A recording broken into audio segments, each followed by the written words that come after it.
Hello everyone, welcome back. It is another Monday, and that's, you know what that means, it's another Trucking stream. It's gonna be a good one. Another 2 hours, me driving around, trucking, gonna be a good time. I am more prepared for this than I normally am. My wheel is already here, already set up.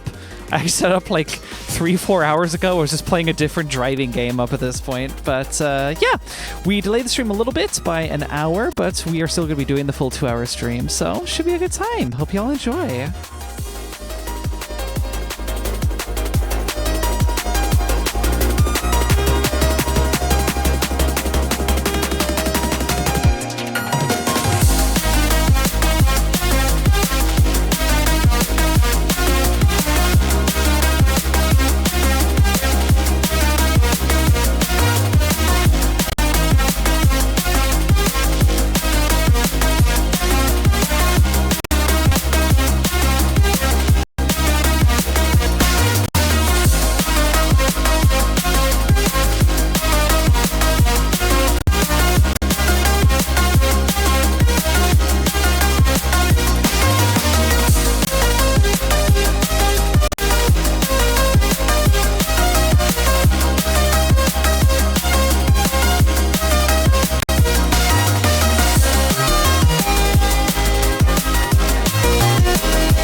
Wonderful.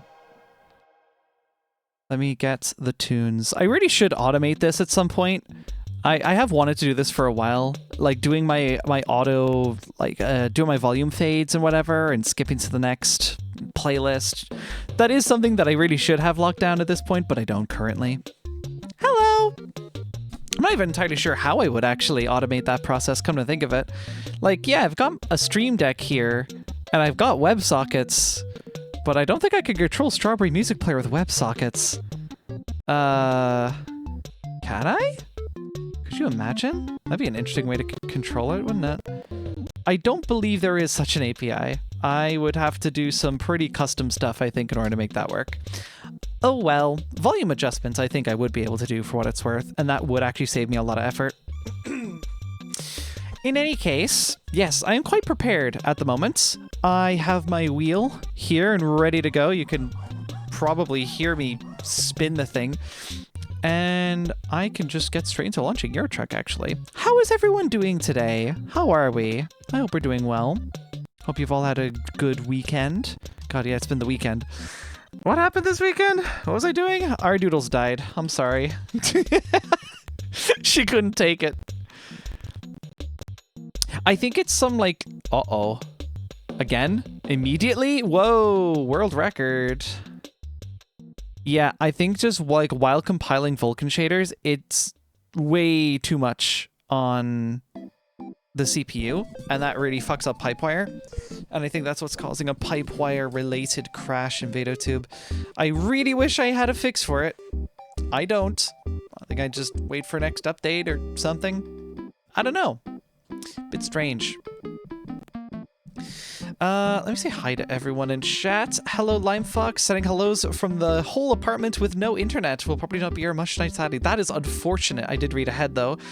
I think I managed the quality of service, I presume, on the emergency backup link well, actually, because the stream's running flawless. That's delightful. Well, I hope I can provide some entertainment while you guys have an outage.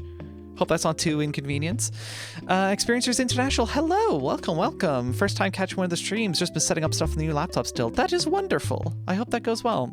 Hello, Isopod. Hello, Lone Missile Tank. Finally making for more truck, let's go. And Soblo, hello, 3-stream streak. Quickly passing by, we're still out of regular internet connection here. Oh, what? How many people are just without internet today? What's going on? That's interesting. I hope that's not like a global trend right now. That would be unfortunate. We're going to use your stream to debug how well the phone tethering can handle traffic. Well, that's great. I'm glad I have a somewhat optimized stream.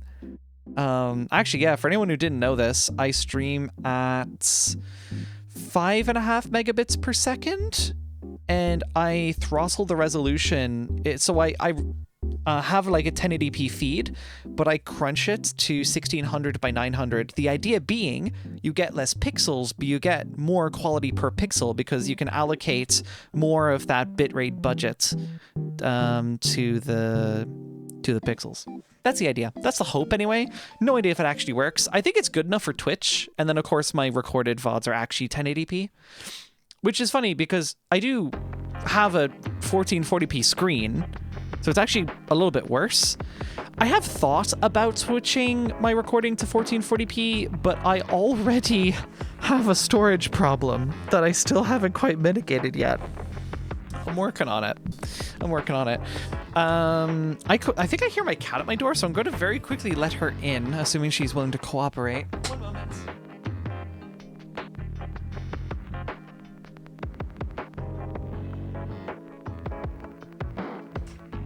Okay, well, I opened the door and she was right the way across the hall and just staring at me, so I'm going to assume she doesn't actually want to come in. Oh well. Right. Gaming. Yes. It's trucking time. I need to pause that music. Good heavens. Cats do be like that. My cats certainly do be like that. She's quite old now. She's getting on.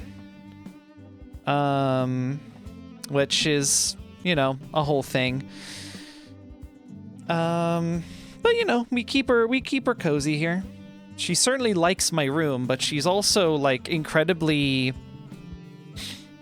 what would the word be? She likes to go in and out a lot. She never used to be quite as active, so it's kind of strange that she's picked now to decide she wants to be in and out of my room, but that has been ongoing for at least the past like year or so, so whatever. Let's go straight into the driver's seat. I will, of course, need to go grab a job. I think I just, like, parked up at the last place that I was at the end of last stream. Were we overtime on that one? I think we were. Like, half an hour? Or am I thinking of the near stream from the other day? I don't remember. I do not remember. Oh, rest stop. Right. Well, yeah, that's the first thing I'm going to be dealing with. Let's get my ignition. Yeah, baby. My parking brake is engaged. Let's fix that problem.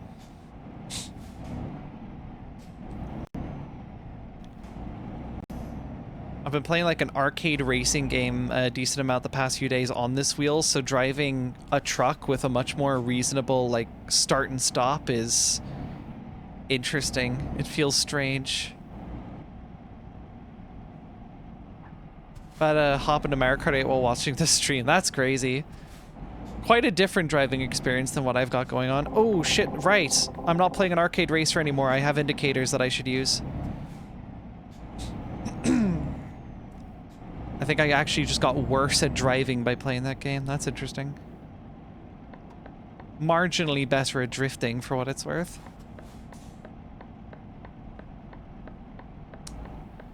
Oh well. Yeah, let's hopefully there is a, I don't know if it's necessarily a bug, but I can kinda just about nestle my way in to get a rest, I think. Okay, maybe not. Come on. Yeah, I probably have to leave here. There is another rest stop further ahead that I should be able to take. I'm gonna do that first, and then I'll start our first job of the day. We have pretty long jobs now, given I've done most of the leveling I wanted on other skills, I guess. So now I'm more focused on the long journey upgrades.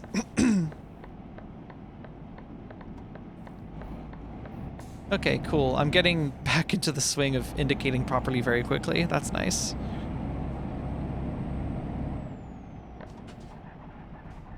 Yep, that's fine. That's okay. You definitely did not hear the rubber in my tires scraping the ground rapidly.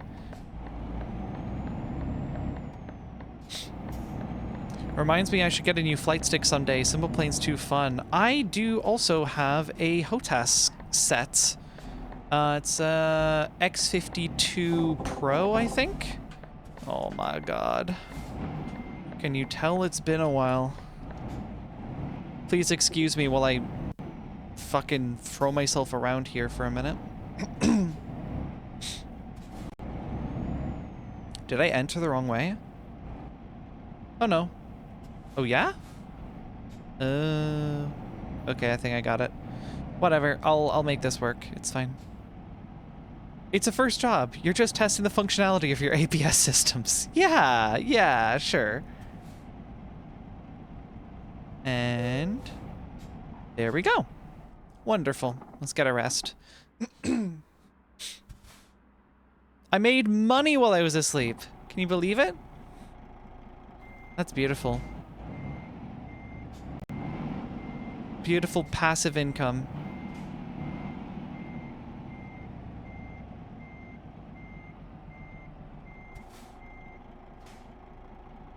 Oh, I'm in neutral.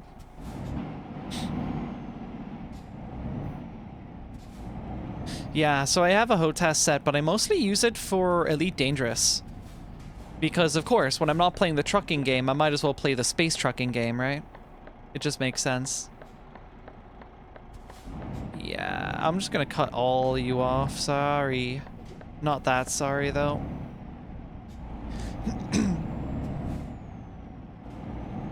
Right. Oh, yeah, we do actually need a job. Let's look at the fucking face. Let's look at the jobs. Let's see what we got. What is in Lyon right now? 5 tons of medical equipment to Zurich. Okay. I can do that.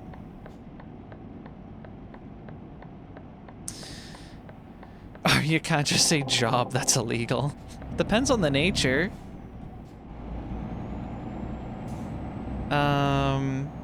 Alright, when are you getting your in-game character 3 octillion euros in debt? Like, I can do that, but I quite like actually, you know, having enough income and money to not worry about things too much. I remember these always being a pain in the ass. That sign's going down for sure. Yeah, goodbye. That shit's gone forever. Right. Cargo markets and medical equipment. I'm just gonna spam X. There we go. Reversing a truck is not the most fun experience in this game, so I would rather skip that part and not have to worry about XP.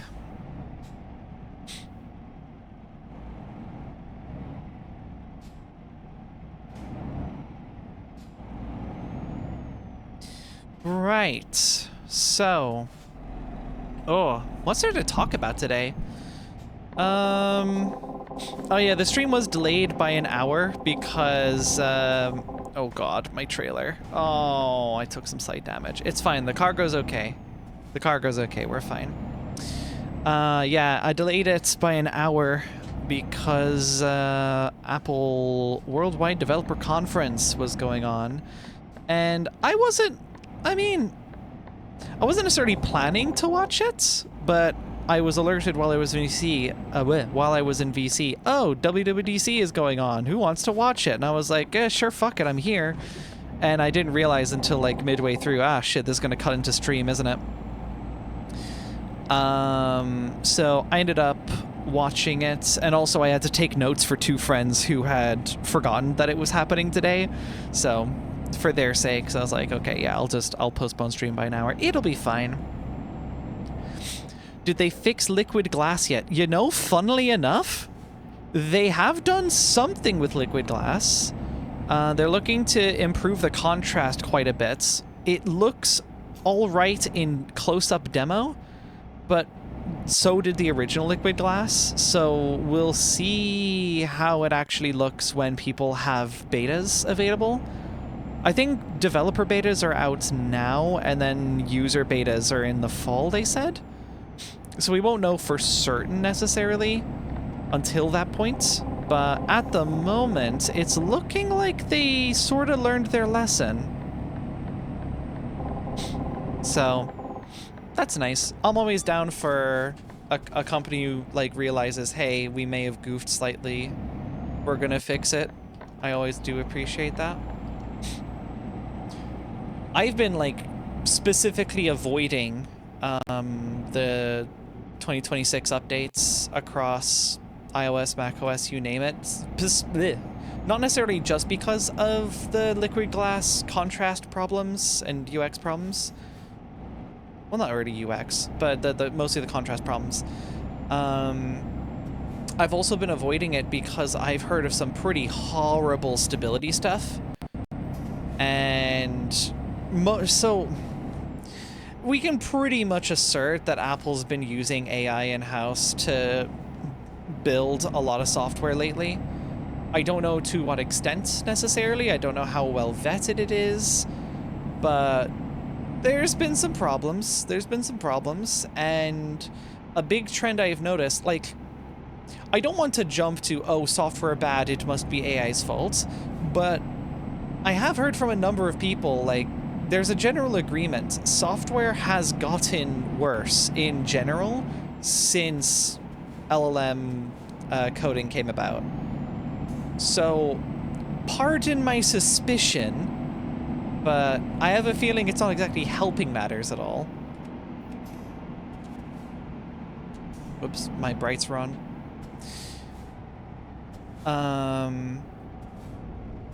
That's my thinking anyways. Yeah, there's been some pretty bad stability issues in the 2026 updates, so I've just been avoiding them. That said, I am on Android now, so the iOS stuff doesn't necessarily affect me, but I still use a MacBook Pro for creative stuff, so I'm keeping that on Sequoia until I'm a bit more confident. It looks like they are putting a lot of focus into polishing stuff. They're kind of pulling a Microsoft and going, ooh, we've been fucking up shit for a little bit. Let's go back and fix some of our old work. So I think they're like overhauling search indexing for one. That had a big AI component to it. Most of the WWDC today was AI related stuff, but there were some like pretty nice just system-wide benefits. Oh, I think they overhauled the CPU scheduler as well. So that might help performance quite a bit. We shall see. We won't know until we see it, so we'll see. Yeah, so a lot of under the hood fixes and whatnot, and then they're slapping a whole bunch of AI stuff in. I say slapping, for what it's worth, as much as I generally dislike this stuff, they do seem to be taking a bit more of a cautious approach than last time. When they were... Oh, I should probably stay in this lane, yeah. Can we not? When it seemed like they were basically just shoving AI in because it made the shareholders happy and shut up for a second. It does seem like they're being a little bit more cautious in their implementation now, which is appreciated at least. But once again, we'll see how good that actually is. Yeah, stability and fixes on liquid glass, those are basically the main things preventing me from updating. So if they actually do fix those problems, I might be quite cheesed. I might be cheesed, not gonna lie. Dare I say, I might update my OS. Which never used to be a problem for macOS. Like when well, for me anyways, when I got my M1 MacBook Air a while back, I went through every system update they gave me because I was, you know, wow, there's all sorts of great features always in each update. It's fantastic. But Tahoe felt like it dropped the ball in a big bad way, so I just avoided it. But hopefully I won't have to anymore because, you know, they're not going to do security updates for Sequoia forever. So.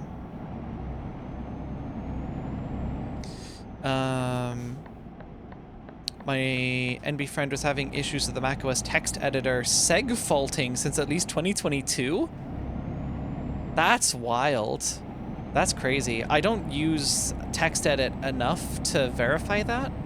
I dip into it every once in a while, but I'm mostly like a Vim user, so I just use NeoVim as my text editor now. But that is interesting. Everyone I know who does software for the job has noticed a sharp uptick of minor failures and big churn since LLMs entered widespread use. These trucking LLM rants are sponsored by OpenAI. No, I don't want to do another AI discussion. You know, I actually spent like a good 2 or 3 hours, maybe not 3, but 2 hours, we'll say, before the stream, just like in deep, thoughtful conversation about stuff, and I think I've burnt myself out a bit. So, in particular, oh god, I don't think I want to do a fucking AI discussion right now. I've done enough of that. Same with the heavy political focus stuff. Like there's still, I value the things that I've said, and I still like, you know, agree with all the same things. That hasn't changed, but I want to relax a little. And I spent so much time today specifically talking about it, so, you know, there's only so much bandwidth that you can consume with your own brain until you kind of need to slow down a little bit. A girl needs a break sometimes. This is true. This is true.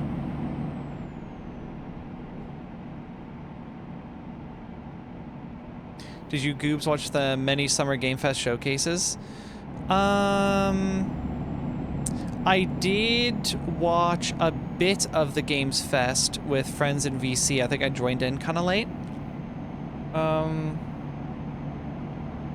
Did it even make any like jokes around it? I don't remember. Oh yeah, we were of course holding out for Half-Life 3 stuff, but you know, the usual. Jeff Keighley knows how to edge an audience, dude. Fucking master of his craft. And I'll keep coming. Every single time he steps up on stage, I will be there, and I will be expecting a Half-Life announcement, and I will continue to be disappointed, and that is okay. I am okay with this. It is amusing. If nothing else, it's a pretty fun social event. Really? 30? We're going 30 here?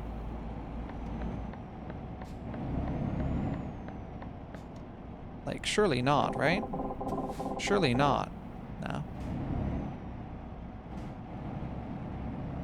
I would never watch any sort of live streamed event. It shows. It shows. Yeah, I get that. I watched the main event in the Xbox showcase. I want a refund of my time. Yeah. I'm so checked out of like all of Microsoft stuff. I don't care about their desktop OS. I don't care about their gaming platform. I have both a really great desktop and a really great gaming platform on my computer right now, and it does not have Microsoft on it. So I'm happy enough.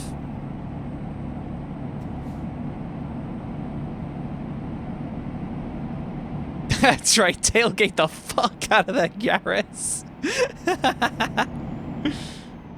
It's what I do, it's what I do. I'm a professional.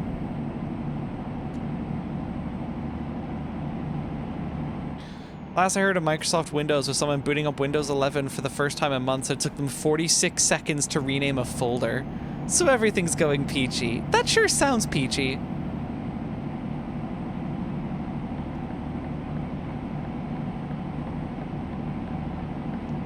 I'm so glad I turned off the speeding or like traffic violation stuff like months ago. I like how I can just like blitz between destinations and easily make it in like really good time.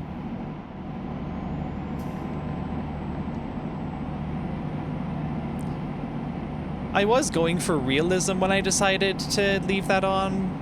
When I was keeping that on in the earlier streams, but man, do I go a lot faster like this. It's kind of nice. I like it.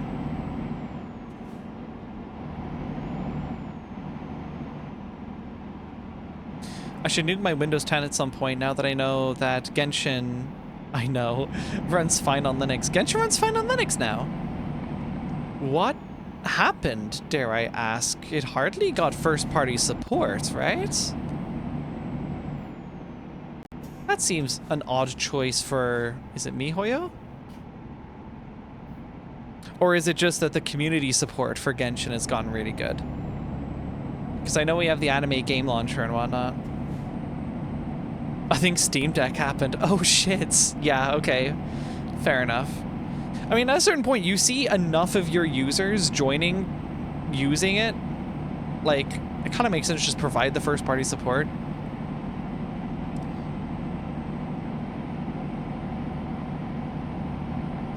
And you can get some bragging rights about it. It's like, oh, you know, first party support on Steam Deck, it's great on deck, and all that jazz.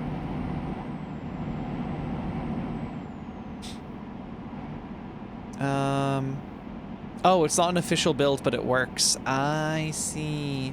Absolutely not officially supported, but you do not get insta-ban for using an unofficial build. Oh, well, that's swell. That's nice, at least. I mean, it's a start. Inverse of Bungie, I guess. Fucking real. Genuinely excising Windows from my life just before 11 came out was one of the best decisions I've made. I have 2 friends in college who have actually recently migrated away from Windows entirely. One is on Fedora, I believe, and one is on Bazite. And it's going great. I've heard very few complaints. Growing pains, sure, but like you're gonna have growing pains. You're switching your desktop platform. That's pretty significant. But nothing like fundamentally, oh, you know, Linux just isn't gonna work for me, unfortunately. No, it's been pretty solid. We're in a really good spot with the ecosystem right now. The fact that I can just tell someone, just fucking get Fedora, you're fine. Like, that's pretty good. That's pretty good. And what's helpful as well is, like, you know, because I also myself use Fedora, it's very easy for me to go like, hey, look, if you do have problems, you can let me know and I can provide some kind of support, or at least show you where to go for support. Can you believe this? I still have 6 hours left on this delivery. But I'm gonna get there in 3 minutes. I'd love to use Linux if I didn't use Adobe software. That was a problem for me. I did switch to DaVinci Resolve, which helped a lot. That said, I've talked about this before, so I won't like belabor the points. I should really just fucking write something on this. I'll poke on that in a bit if I remember, hopefully. What is that? Yeah, a big part of why my setup even works at all in the first place is because I don't really use Linux for creative stuff all that much. I do art. I do like drawing on here. And that is actually working quite well. Krisa is pretty fantastic, and like drawing tablet drivers are pretty fantastic as well. So that's great. But I don't really do creative stuff on Linux beyond that. For video, I use my Mac, and for graphic design, I use my Mac, and for music, I use my Mac. And that works well for me. For my personal workflow with the tools and apps that I use, that's kind of best case for me. This is going to be an interesting parking job, isn't it? Oh, Christ. Where am I going? Ooh, can you tell it's been a second?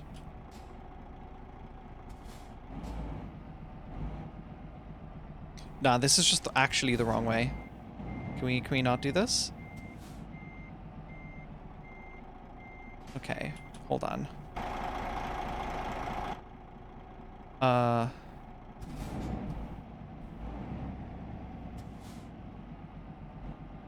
I like directly parallel to the... Oh, I am, aren't I? I am. Okay, sorry. I had to get my bearings there. I was so lost. Yeah, I got the idea.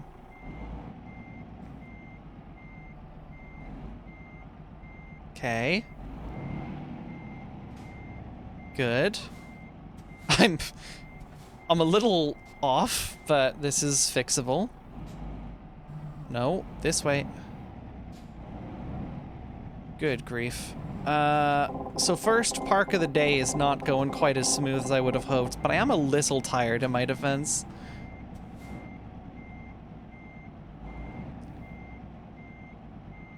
Okay.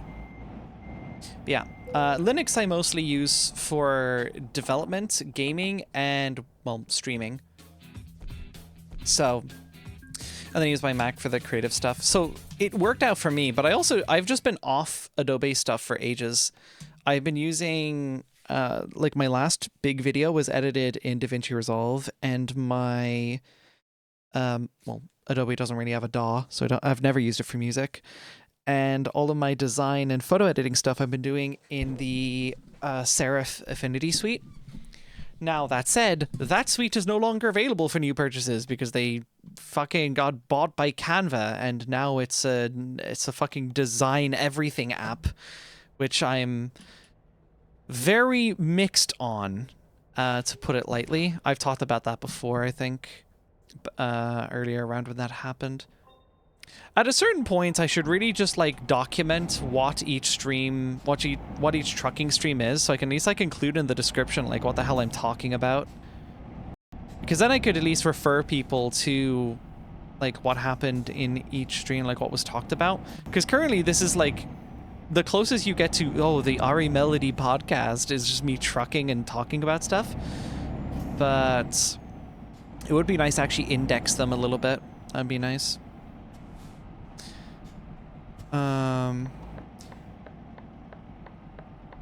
I don't like that Linux Mint is considered the user-friendly distro. It is certainly a user-friendly distro. V1. I mean, it's not offensive. I mean, if you're just complaining that it's not your first choice, that's not really up for you to decide. It's up to whatever the novice user feels most comfortable with.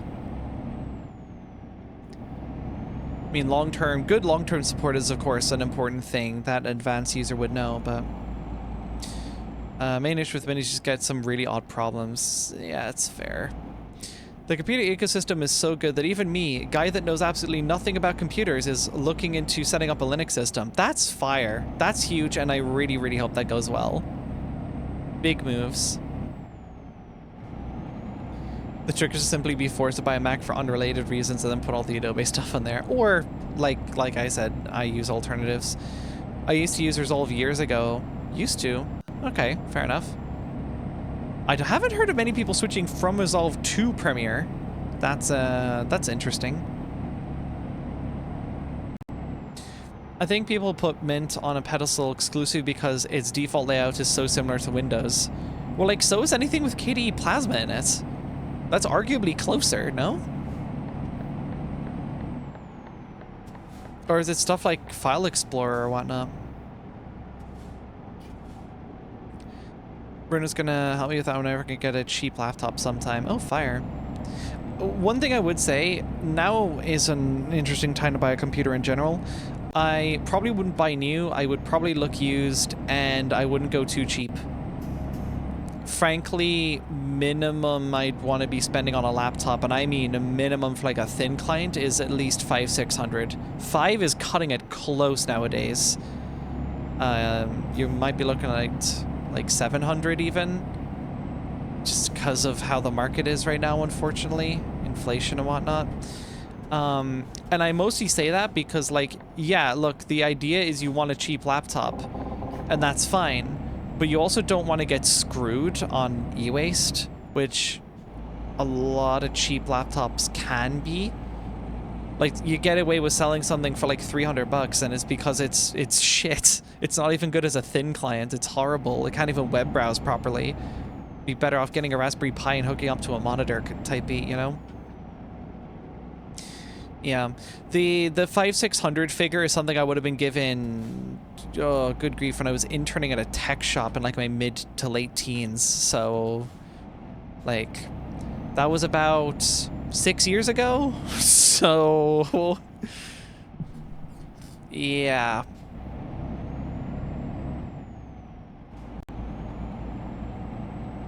I could probably give some examples for like exact specs. If you're getting a dedicated graphics card, don't go any older than the GTX 16 series from NVIDIA, and don't go older than the RX 500 series from AMD. On the CPU side, don't go older, if you can help it, than like a 9th gen Intel, or like 8th or 9th gen Intel, or a 1st gen Ryzen. Because yeah, if you want to run like decent modern apps, that's kind of what you need. And of course, especially if you are going Ryzen, make sure it's one with integrated graphics if you're not getting a dedicated graphics card. Depends on your work, like what it is you're trying to do. If you're gaming, you're going to want the DGPU. If you're doing anything that involves rendering stuff, you're probably going to want the GGPU. But if it is just like web browsing, web documents, just software development, you might be fine with the integrated GPU that's on the slightly more expensive CPUs that come with them. All Intel ones, as of the past like over a decade, have had integrated graphics, but the Ryzen ones, you're looking for like a G at the end of the model. Yeah, I'm not going to bother turning into the other one. This is going to be a pain.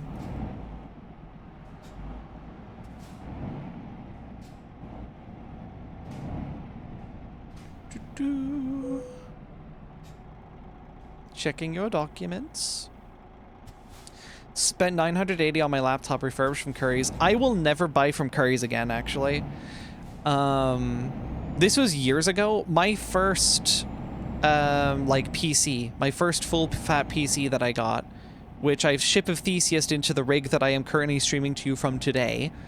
That I got from Curry's. It was supposed to be like a kind of, you know, budget-oriented gaming rig, but oh my god, are you serious, dude? There was an AMD FX 4300 in that thing, and if any of y'all know about pre-Ryzen AMD CPUs, that was a fucking horrific CPU to put in a computer, and I'm pretty sure I paid like €800 for that thing. It had a GTX 960 in it, which for the time, we're talking like 2015, was actually a pretty decent GPU. It's still lower end for the time, but like it was fine. But that CPU, oh, that CPU was a bottleneck. It was fucking horrible. I was so delighted to finally upgrade that years into the future, but man, it was a pain to sit with. And yeah, I would just never buy from them again. One, because, look, I can build my own computer, it's fine. But two, because they totally fucking screwed me on that deal. Not even a deal, on that offer. And not even an offer, it was an off-the-shelf.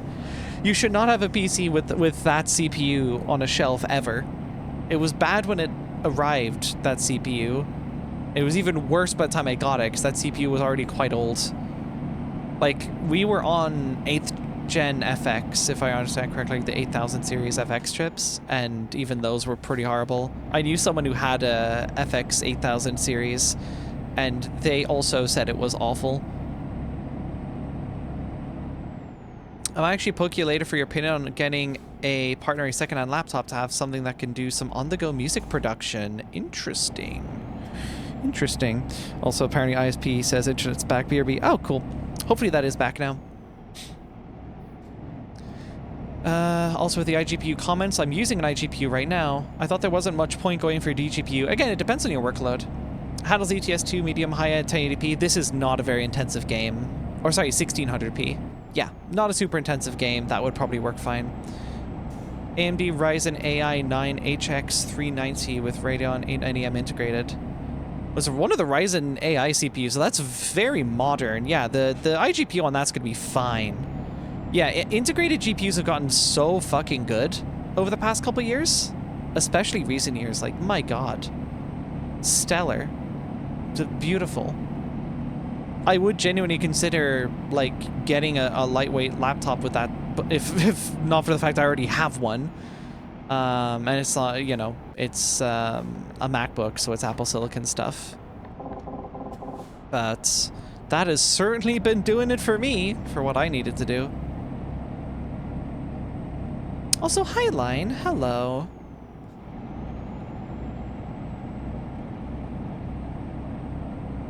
Yeah, secondhand is pretty much the only market that's, like, approachable these days. Because, you know, what are you gonna buy new? It's too expensive. A lot of companies are just shutting down altogether because they can't afford to keep their businesses running, because the most core parts of the PC, like GPUs and RAM and CPUs, are going through the roof. And yes, I do hear it is starting to hit CPUs now, which is just fucking fantastic. So like there's no point in buying new anymore, because it's all too goddamn expensive. All you can do is buy secondhand, which does give me, for what it's worth, a little bit of hope that we're gonna have less e-waste computers, and people will, like, if they're not gonna buy more thoughtfully, will at least try and, like, reuse a lot of the tech that's already out there, rather than just dumping a device and going for the new shiny thing. Because that's gonna be pretty great just for the ecosystem at large. And also if a lot of people are on more constrained systems, or, you know, the progression of consumer tech basically plateaus because we can't get anything new, it's going to incentivize it, especially at least in the game dev space. Like, people are going to have to optimize their shit. That was something I actually said while we were watching the Summer Game Fest showcase. Yeah. I was saying, like, yeah, looking at any of the big AAA or even AAA adjacent releases, it's like, if they aren't optimizing the shit out of this game has no market. Like, be real. Sure, a couple people probably have 50 series cards. A couple more people have 40 series. I think the average person's on a 30 series. I'm currently, like, the median gaming PC user at the moment, as I understand it. I mean, I have way more RAM for what it's worth, but that's kind of it. And also, to be clear, I got that RAM long before the AI boom. But yeah. It's, I'm hopeful that that's what happens, but time will tell if people actually do decide to optimize their shit. CPU shortages too. I think it's CPU shortages and issues with manufacturing, because, like, you gotta understand, it's silicon all the way down, right? The RAM shortage was because all of the RAM's supply was being bought up, so then there was no RAM, but because of the extremely high demand, we're now at a point where like, the raw silicon used to make all of this shit is kind of running low now. Like, it's not looking great. We kind of need the bubble to burst sooner rather than later, and just take the inevitable L, because otherwise it's just going to get bigger and bigger. It's the whole point of, you know, the bubble goes bigger and bigger until it bursts. Feels the kind of scramble you'd have to do in an apocalypse. I mean, people were calling it the Rampocalypse. You're basically there. Yeah, that is in effect what is being described. It's not Mad Max tier apocalypse, but it's not great. It's not great right now. Screw it, I'll do a fuel stop. Might as well. I'll read chat a bit more while I do that. The 9am is handling Simu fine right now on battery, but that's light too. Yeah, that's fair. At this point, Moore's Law just stopping dead might be a good thing. I would be okay with this. I do think we can do better than just like the current not CPU architectures like x86 and ARM and RISC, but RISC-V, but specifically, I think we can go further than like silicon transistors. I'm fantasizing about like photonic computing. I'll be real. It's very sci-fi, don't get me wrong, but fuck is it cool.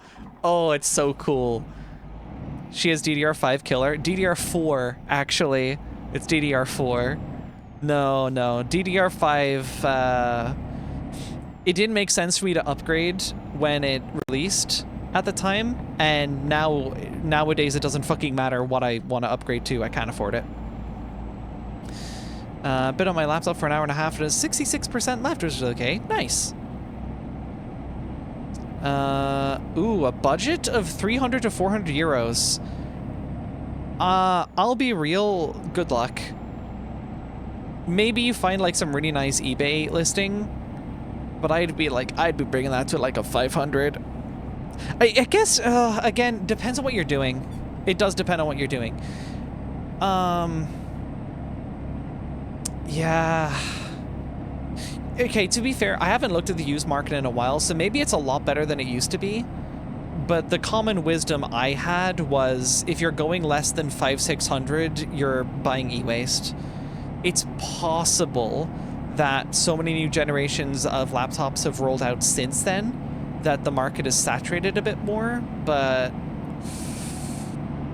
especially because I've heard some people are like buying laptops and PCs just to gut the RAM out of it and resell that like it's gold or precious copper or what have you. Mad Max of computers is imminent. We're kind of, well, yeah, not Mad Max level, but fucking something to that extent. DDR4 is at least 30 doodle bucks, at least. DDR4 in 2026, gang. Yep, pretty much.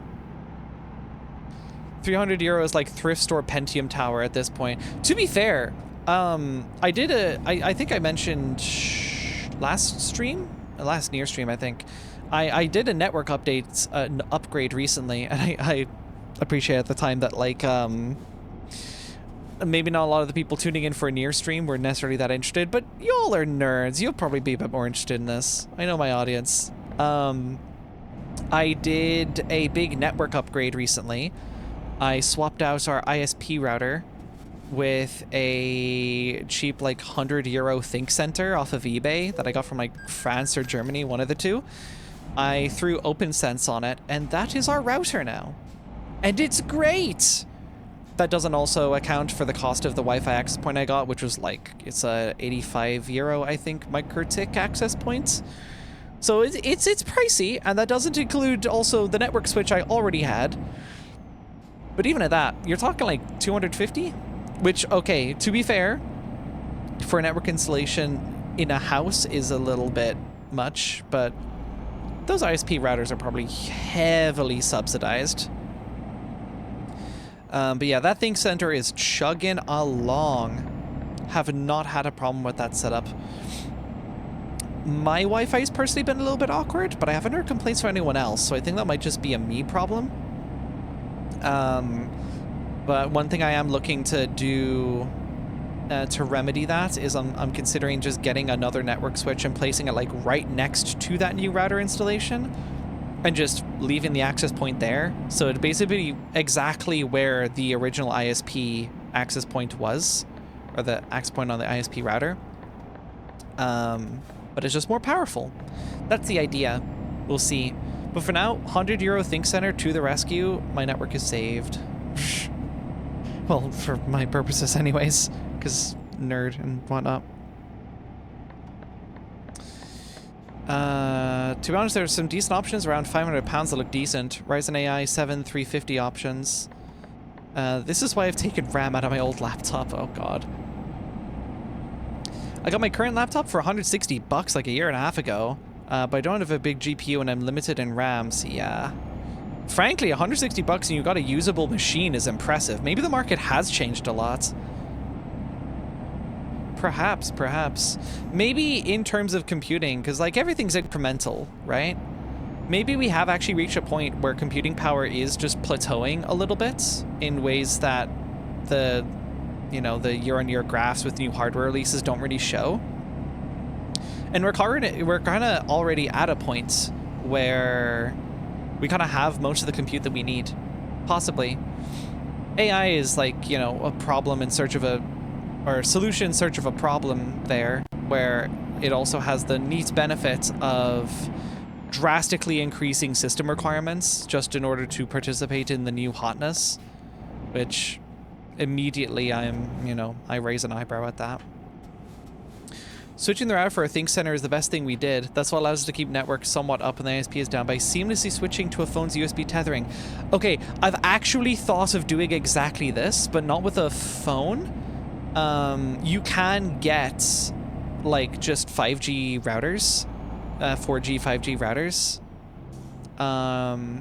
or modems, sorry, 4G, 5G modems.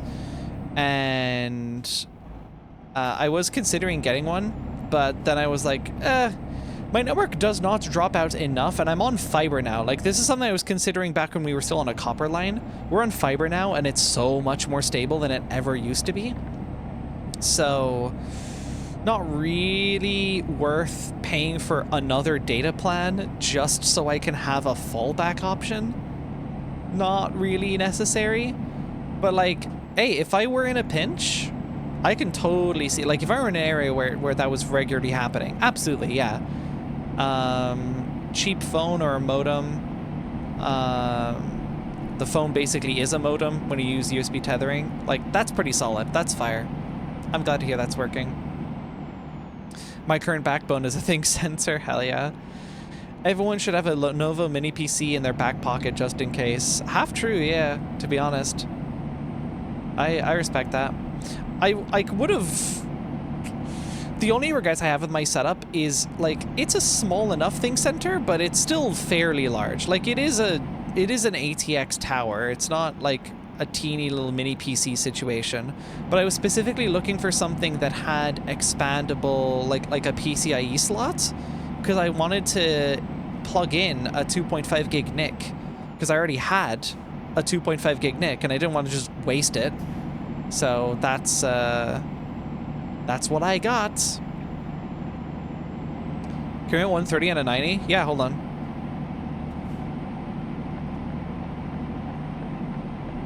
There you go. Might hit 140, to be honest. I'm gonna focus on the road while I'm hitting this speed for the bit. Believe it or not. 140, baby! I'm lucky the Virgin Media is okay on hybrid fiber coax here. Way better than OpenReach ADSL. Just any ADSL is kind of fucking bleh. We should not be communicating on copper lines anymore. And not as a developed society. It's so mid. It's so mid. And not even just like bandwidth, like, oh no, I can't stream at fucking 6 bajillion K. Oh no! More like, man, I really hate how we have to get a network technician out every fucking month or so just to fix our stupid copper cable that's broken again because of some dirt that got on it. Just give me a nice insulated fiber cable. Like, it's beautiful. It's so good. Oh, we totally could take little modems, but I agree that it's a bit useless. You can plug in a phone for like the 5 hours of total downtime a year you get. Exactly, yeah. That is something that I could still do, to be fair. Plug in my phone into the router and it's time set to up the WAN water. for that. Oh my goodness! It's time to drink water. Yeah, hold on. I used to run all my network on a Raspberry Pi 2B. Good have it, like OpenWRT, I presume, right? Also, this is a cool little area. There's a lot of stuff around there. That's interesting. The trucking pyramid. Jump scare. Anyway, yeah. Water. Water! It's time to drink water. You know the deal. If you have water with you, you should drink it. And if you don't have water, you should go get some, because water is good for you. We'll drink to that.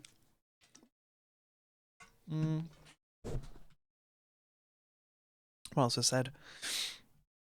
Arya is always driving her tractor trailer like some chud's F-250.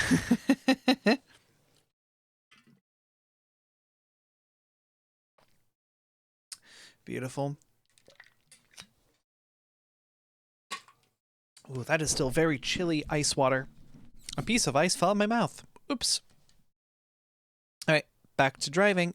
Can I drive? Oh, hold on. No, the Pi 2B was running Debian? Any Linux can be a router if you torture it hard enough. Torture is the word for that, isn't it? What the fuck? I would not want to use a Debian router. Now, like, okay, heavily modded Debian, because, like, to be fair, OpenSense is heavily modded FreeBSD for what it's worth. But, like, just Debian? That's a choice. Oh, I was hitting the wrong pedal. My bad.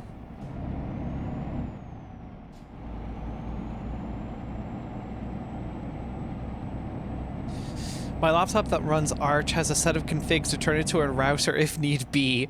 You just have to accept that Etsy is a place that exists. Oh. Oh. You know, likey. That make me uncomfy. Oops. I'm hitting so many cat's eyes. What's happening? Oh, fuck. Me when I just don't check my wing mirrors because I'm bored. See, the fun part about these streams is I can play with my planes while the chat and streamers say words my brain is incapable of understanding. We yap about nerd shit here. It's what we do. This is the time for it. Ooh. Let me think. I need to go over to this lane. Whatever, bro. Oh, wow, that's a lot of police cars. Big crash. And a helicopter, my god. Who has been following the amazing digital circus and critically has seen the finale in cinemas because it's not out on YouTube yet? That is the 15th, if I recall correctly.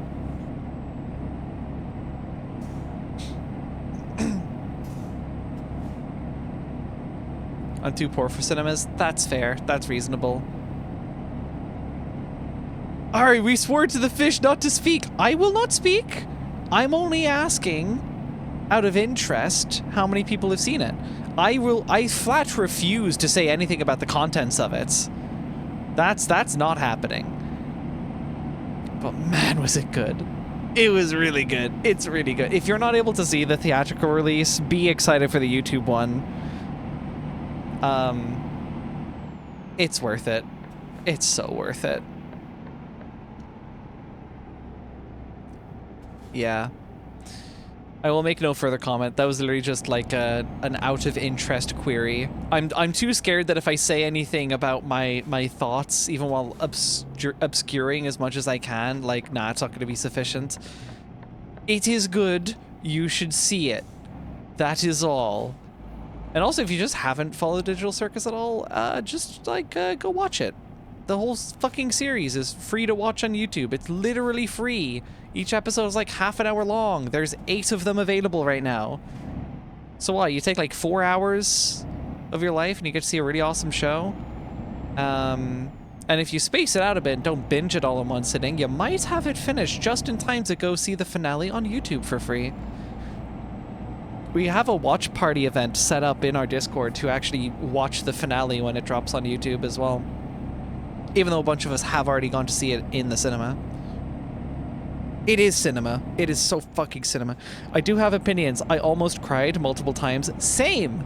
I know people who just cried. And, oh man, their stories as to why they cried. Oh, that nearly made me cry. It's so good. It's so beam! It's so beam! I love Tatsy, but I didn't want to go without my friends, so I'm waiting for the YouTube release. That's real. That's very fair. I might or might not have let a few tears run my cheeks. Yeah. It's fair. It's so fucking fair. Totally real Digital Circus spoiler. Kane is woke and Kinger is homosexual. Holy real? Holy real? It's funny, I've mentioned this before with friends. Even making like joke spoilers about Tatsy is kind of a spoiler because it like it's a spoiler that that thing is not the like how do I put this? So by joking about a thing happening and making an obvious joke, you're basically spoiling that a certain thing definitely did not happen, for what it's worth. So that's why I kind of just don't want to say anything, just in case. Just in case. I have seen some fucking hilarious fake endings, though. Like, man, yeah, people are funny. People got a sense of humor. We got some fucking smart guys over here. Should we just slalom this traffic? I wonder how it's going to get received on YouTube when it releases. If it is anything other than just appreciation, I will be upset at anyone who gives less than appreciation. I feel like even if you don't enjoy it, that's okay. To be clear, you can not enjoy it. That is fine, but you gotta appreciate like the work put into it and what it all represents. Like that is... It opened to like 30... Was it like 35 million in opening weekend box office? It's an indie show. It's an indie show held by an Australian, if I recall correctly, studio. That's like written by like one person who's just like started off as a fucking Flash animator. Like, holy shit. That's fucking awesome. As someone who really appreciates independent art, that is amazing. Like, I went to go watch Iron Lung twice. The only thing stopping me from watching Tad Z finale twice is because I kind of wanted to save the seats, and also I am kind of running a little bit low on funds, and I would like to be employed first before spending a shitload more. But if I had the expendable money, I'd probably go get another fucking ticket, to be real. That was so good. And I've been trying to replay the whole movie in my head multiple times since I went to go see it, because I'm just that desperate to see it again. So, man, I will be excited for the YouTube release. But I also know, like, through the entire runtime of the series, people have been... Some people, I want to say a vocal minority, have been strange. Because, like, at the end of the day... And Gooseworks has said this herself. Like, the Amazing Digital Circus was not intended for an audience of the scale that it got. It's amazing that it got the audience that it got. Or the scale of audience that it got. But also, you know, when you escape your target audience, weird things can happen. Very strange things can happen. And people can say and do really strange things, and that causes all sorts of schisms in the community around a thing that really should be beloved, because it is really a work of love. And I feel like it shows. So yeah, I hope that what I have been seeing so far, at the very least, is a lot of people who have gone to see it have left like words of kindness for Gooseworks, like, hey, look, I get this has been a fucking shit show in a lot of ways, but you made a really fucking great thing here, and you should be proud. The whole fucking team should be proud, and we're all delighted having been on this ride together. So I hope the reaction is more that, rather than, you know, people making things weird. I did, like, day after I went to go see it, I did see some fucking post on Blue Sky complaining about something, and I'm like, it wasn't just complaining, it was like extrapolating meaning that was, there was no basis for it. Like, you're pulling theories out of your ass, and then, like, specifically theories that make the writers look bad, because you're inferring their intent in how they wrote something. It's very weird. I don't like when people do that.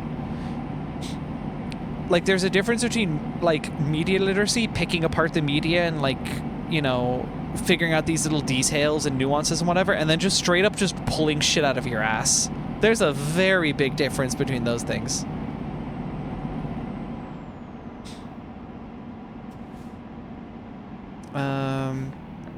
I feel so bad for Goose sometimes. The amount of BS she's had to deal with is insane. I hope she could just take a break for a while and get away from it all. I think... Oh, that's going to be an interesting thing to... Yep, okay. Let's just hope nobody comes up behind me. Yeah, as I understand it, she is going to be taking a pretty big break. Just in general. And certainly not really engaging with Tadsi at all after the finale. And I respect that. I respect that. It's like even she knows. I recall reading something where she understands like some of the ways that she's acted hasn't been fantastic, but it has been under like immense stress from a lot of people just attacking her for like no good fucking reason, and it's just completely unnecessary.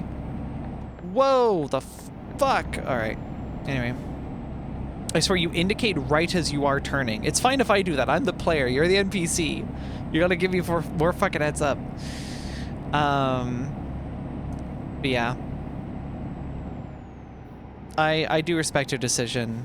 As unfortunate as it is, like, boy, would I love to see even not even spin-off stuff.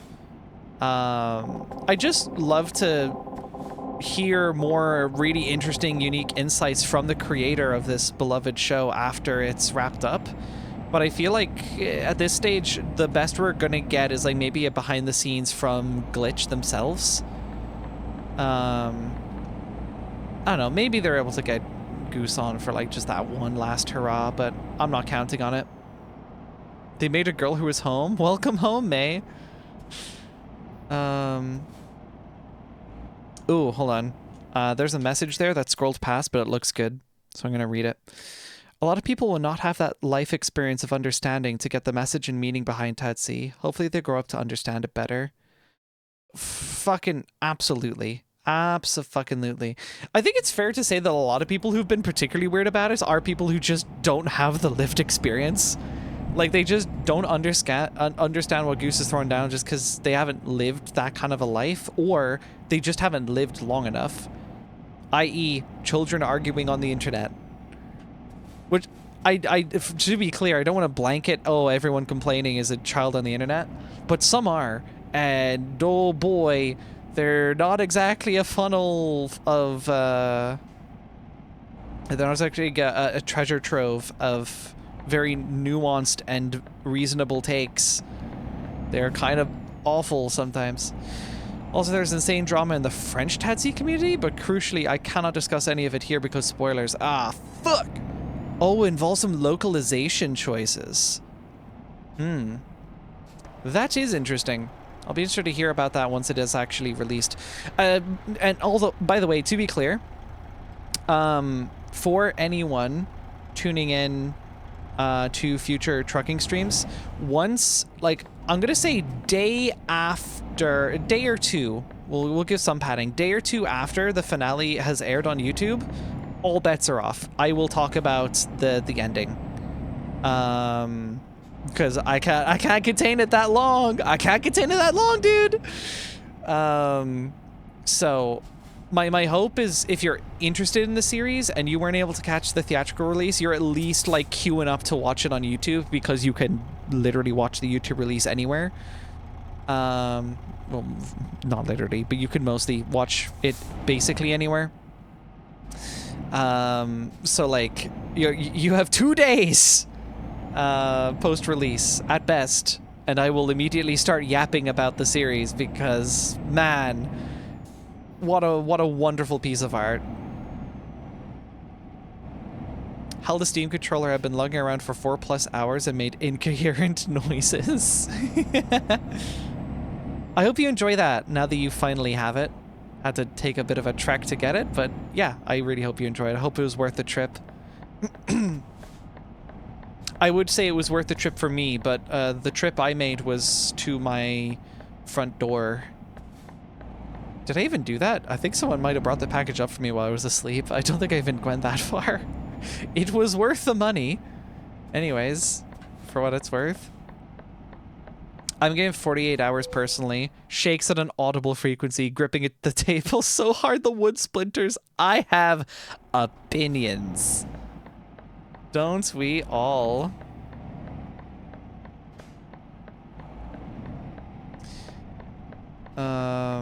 What specific day does the finale drop on YouTube again? My memory says the 15th, but someone please correct me on that, because I also feel like it isn't. Trying to think. 19th? It might be 19th, yeah. Because that's like too close to when I went to see the movie, which I think was like day one that it was released in our cinemas. So, yeah. And we're good.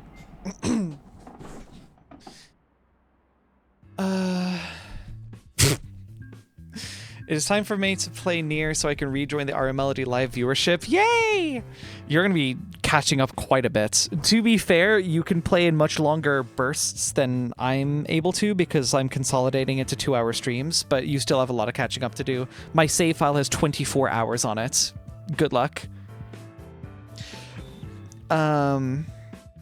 Hello, this is the developer commentary for RM Melody Live. I hope it will I hope it will have been worth the wait. Ooh.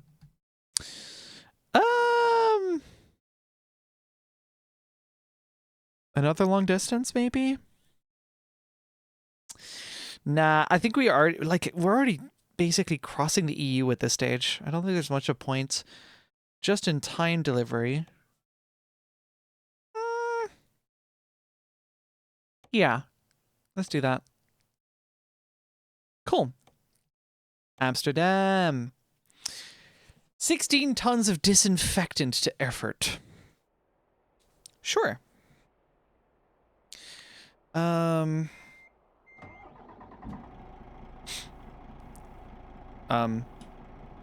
we good? Hello? I'm pressing my brake. That's why I'm not going. I need to move the pedals, evidently. 19th of June is the release date. Okay, cool. So 20th, 21st of June, whatever I'm streaming then. If you haven't caught up by that point, you're fucked, unfortunately. When is the nearest trucking stream to that?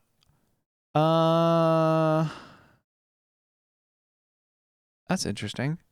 Okay. For what it's worth, there is... Yeah, okay. 19th of June. Yeah, there'll be a trucking stream, like, basically after that grace period. And there's a Nier stream literally day after release, and I'll be more occupied by Nier, so I won't talk about it then. But, oh, the trucking stream on that day? Oh, boy. I will be talking about it. If I remember, unless something more interesting comes up.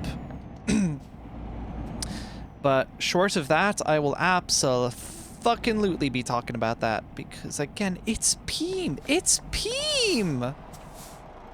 They went and made fucking Peem, and it'll be free on the internet for you to watch. I did buy merch. Because, of course, I did. I already have Tadsy merch. I just got more. So I'm waiting for that to ship. I think that's going to be like my last major contribution to independent arts until I start employment. Short of finding a really nice commission artist. It's still on my to-do list to do a lot of VGen browsing. VGen browsing. For artists, I want to find artists that fit my style, fit the vibe that I want, so I can give them money so they can do things.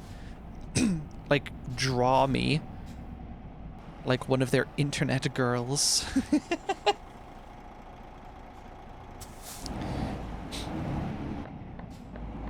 Things to cry to! Free! On the internet! Indeed, indeed. Nope. Yeah, you're not doing that. You're not doing that. You're not. You're not doing that. Internet girl. So cool. Peem is such a good word. Peem is autological. Autological? I don't think I've heard that word before. It sounds like a cool word. I would like to know what it means.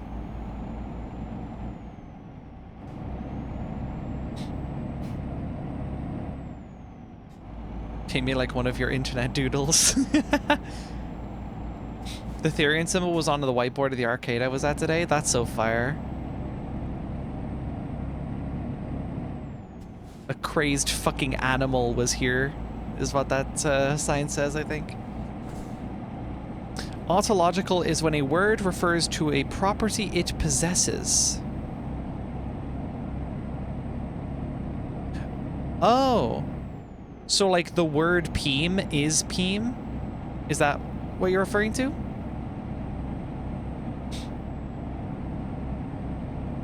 Okay. Gotcha, gotcha. I actually discovered VGen with the VGen X Fur Affinity contest. I like the idea of voting in monthly contests to find new artists. Ooh. That's neat. That's interesting. Oh god, oh god. My main exposure to VGen was while looking for... It was specifically commission artists, ideally those that are in the space of VTuber avatars. Because I've been window shopping. And a lot of them seem to be on VGen. So I'm like, okay, cool. My previous way of like finding artists has just been exclusively through Blue Sky and Tumblr. But if all the artist portfolios, or sorry, if there are so many artists on VGen and their whole portfolios are just up there, then it'll be really, really easy to just browse in one consolidated space. Like, okay, I am on this site looking for an artist to hire. I think that's really, really cool. Yeah. I hope we see more Therians of Pride this year. Being crazy animals is very gender. Fire.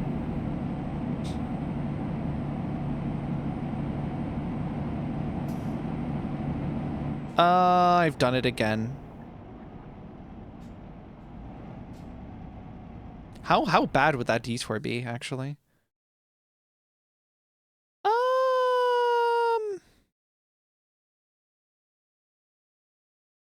Oh. Yeah, I'm gonna reverse.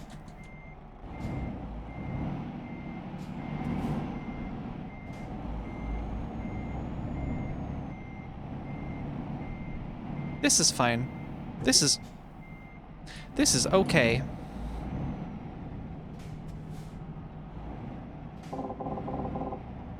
This is fine.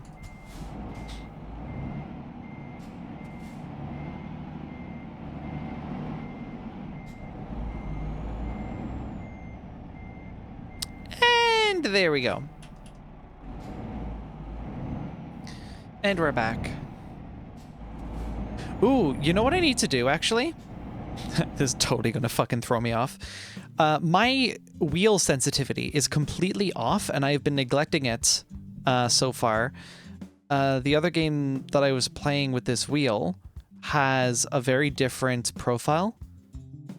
Not a very different profile. It has a correct profile, put it that way. Where the serious sensitivity isn't like completely fucking off. So let me actually just see here. Okay, that's... Ooh, that hasn't done anything, actually. I'll tell you what what I'll do. I think I have a tool now that kind of fixes this problem. And it's not an in-game thing. I think this has to do with like the wheel in software is or wait. Do I just have to do that? Steering animation range. Does that fix it? Oh no, that's so much worse. Okay. 1 minute, I'm gonna fix that problem. Oversteer is what the tool was called. Whoops.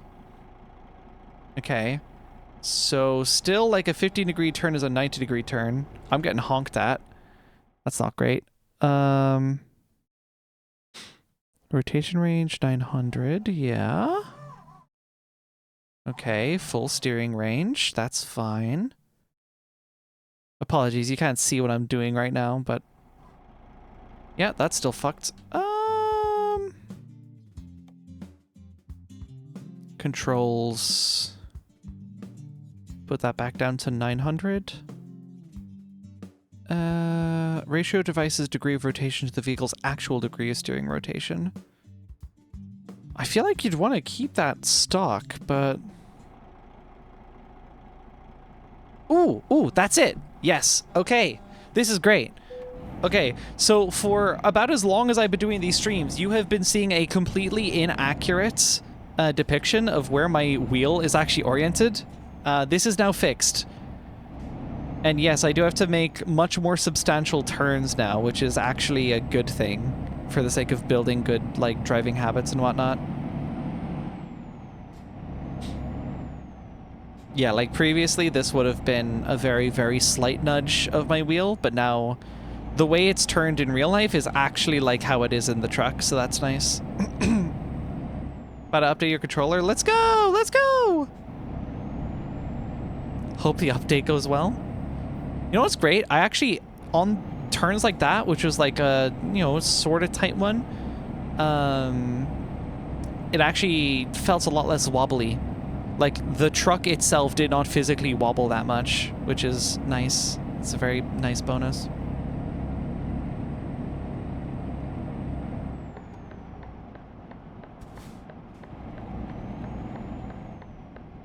Yeah, just the wheel just feels more stable, too. I think as it doesn't, like, it doesn't have to compensate so heavily for, where's the beds? Okay, trucks are supposed to go here, whatever. It doesn't have to compensate so much for, like, little rumbles and whatever. So yeah, it's just remarkably stable. This is great. I should have done this ages ago. Oversteer. Free app on Linux. Open source. It's based.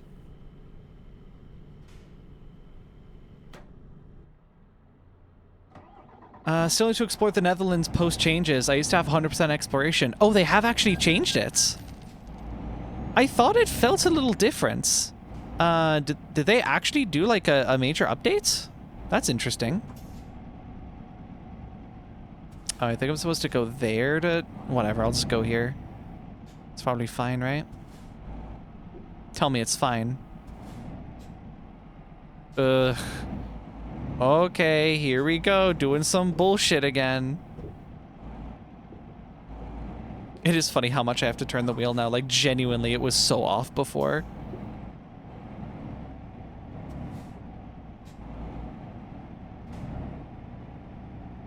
Okay. See how well we can do this.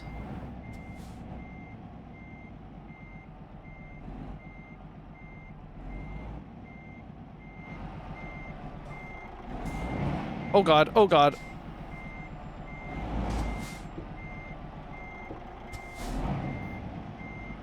We're curbing. We're curbing, but I'm free. That sign's just going down. Whatever, bro. Who cares at this point? I just need to reverse my truck.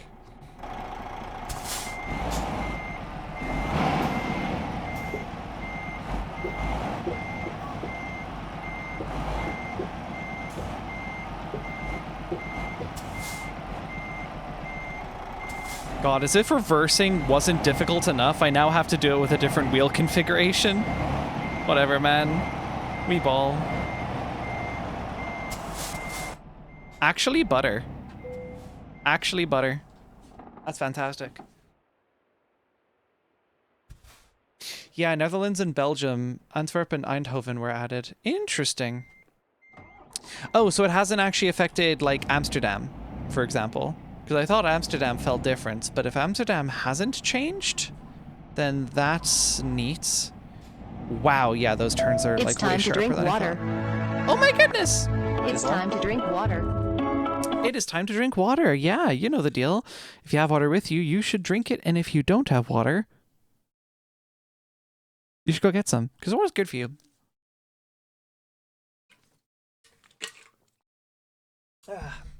Good water. Only like 29.45% explored. That's crazy. Damn. We got a lot of... Okay, yeah. Yeah, that's a lot of unexplored territory. That's a lot. I would think it's at least 50%, but no, it's just there's just that much shit going on. That's wild. How about that?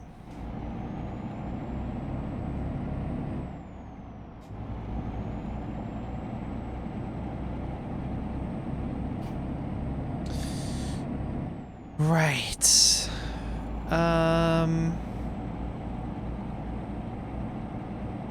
Darn. I don't know what else to talk about. Will you be getting Ireland DLC when it comes out? Oh, abso-fucking-lutely. Yeah, no, I was talking about that before, like a while ago when I first heard that it was even in the works. I will absolutely be getting that DLC when it drops. There will not be that much to explore. I remember hearing like, oh, the reason that they didn't include Ireland in stock Euro Truck Simulator is because there would basically be like 2 counties that you can actually drive between. I probably just Cork and Dublin, and that's it. Maybe Kerry, I don't know. Maybe somewhere in the middle. But it's nice to see they are actually working on like a DLC to, you know, have interesting places. And I haven't looked at the devlogs for it just yet. But from what I've seen, because they seem to be posting like almost monthly updates on the DLC with like a whole bunch of detail about like the time and care and love they're giving to it. So like I'm expecting some pretty cool shit.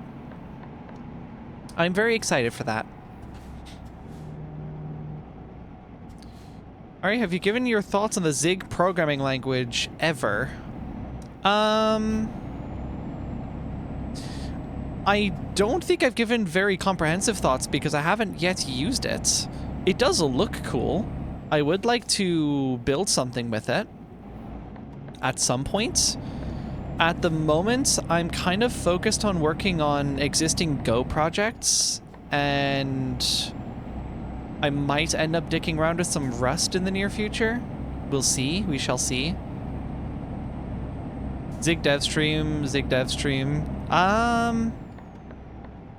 Possibly. I don't know. I was doing C stuff for Vulkan. That was pretty fun. Stupid hat on. Is there anything in Ireland besides Cork and Dublin, though? Of course not. There's only 2 things in Ireland that matter. It's those 2 counties. That's it. Everything else is just like a tax haven. No, what am I kidding? Cork and Dublin are also tax havens. This whole country's a fucking tax haven. Can't wait to see the UK rework too. I really hope UK isn't so god-awful after the rework.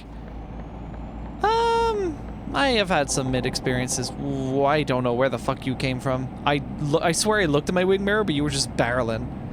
Everything else is data centers or sheep. I've heard complaints about data center builds in Ireland, but I'm actually not aware of where that's happening. I'm aware of like 2 or 3 server providers in this country, and only one of them is really worth talking about. And that's mostly because they offer co-location. Their actual like VPS pricing is pretty awful, especially compared to like Hetzner.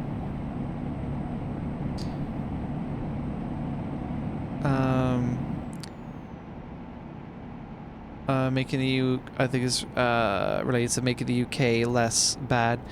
It's not realistic right now. Like, why the fuck is there so many cloverleaf intersections? Where's my Scotland and Wales flags?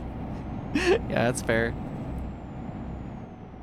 I would like to sleep in a data center. I think the fans would help me fall asleep. My god. 110 decibel white noise machine. Fire.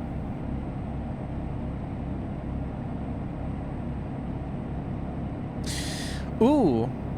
Here's something of an interesting topic. So, as I understand it, for those not following along the Nier stuff, don't worry, this isn't spoilers.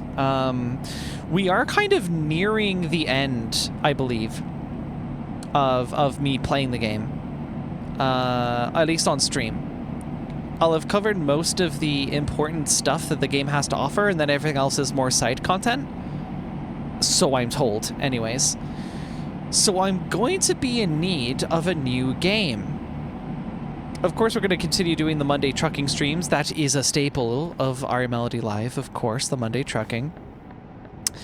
But I would be curious to see what might be a good contender. I would like to do some like smaller bite-sized things.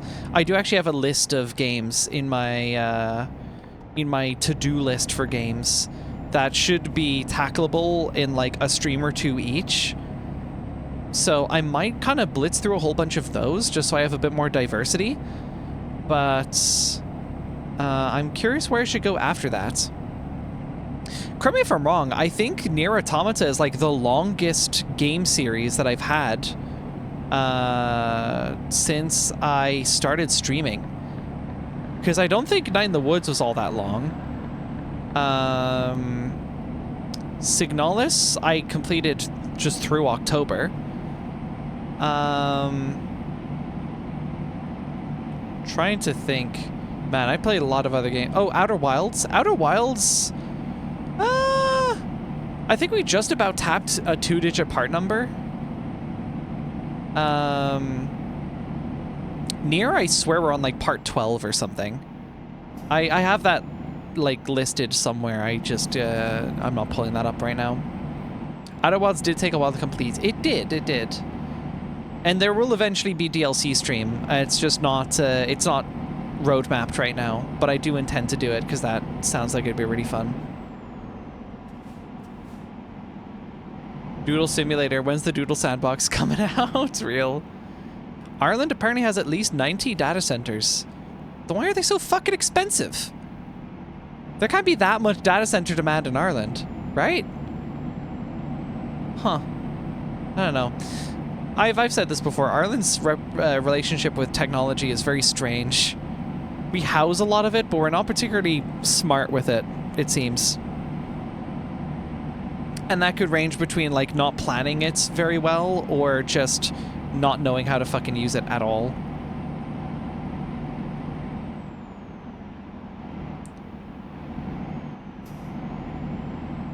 Also, I only have esoteric game recommendations I'm not sure you will like, or Ultra Kill. I've been recommended Ultra Kill a bunch, but I'm really not sure about that as a stream game. I'm mixed. I know it does have a story, but I don't know. I don't know why I'm so oddly hesitant to Ultra Kill, I'll be honest. I don't have any, like, ill will to anyone who's played it or made it. I think it might be, like, the fact that it's a high-octane shooter that's, like, concerning. Most people that I have seen play Ultra Kill are, like, insanely, like, they have to commit their life and soul to the Ultra Kill and get, like, insanely good at it. I'm not that kind of gal. I'm not that kind of gal, I guess. Popular trans femme thing, it has the egg IRL vibes. That's fucked. That's fucked you would even say that, my god. Yeah, I don't know. It's strange. I think it is just that detail. Like, I admire Nier because, like, yeah, the combat is complex, but it's not something I need to spend an insane amount of time getting familiar with. There's a skill curve to it, but it's not got a crazy high ceiling. And at the end of the day, I am mostly there for the story.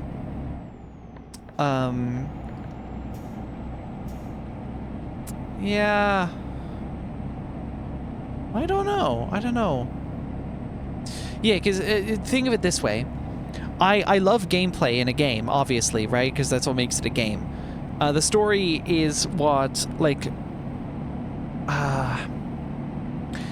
the story nicely complements it. Like, if both are executed well, you would just have a great, well-rounded game. But when it comes to streams, there is something about, especially the vibes for our Melody Live stuff, it makes a lot more sense to me to stream a game that has, like, a reasonably dense story that goes in, like, pretty deep. Because it's just... It just seems to make better stream entertainment for me. If that makes sense. But if the game is like almost entirely gameplay focused, I'm kind of less keen. I need to drill a little bit more into why exactly that is the way it is, I think. But that is, in general, how I feel about that. If I have to spend a whole bunch of time finagling with gameplay mechanics, that could probably get annoying for a stream. I don't know.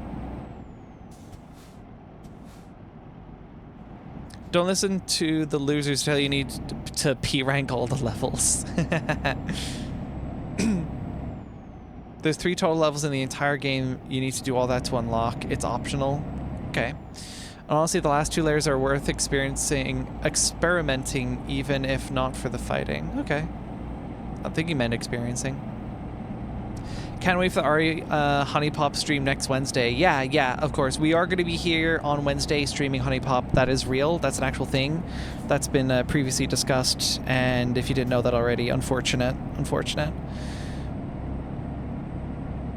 That's the kind of stream that goes on another website. Stream Place. I don't know how they would take that. That'd be an interesting one.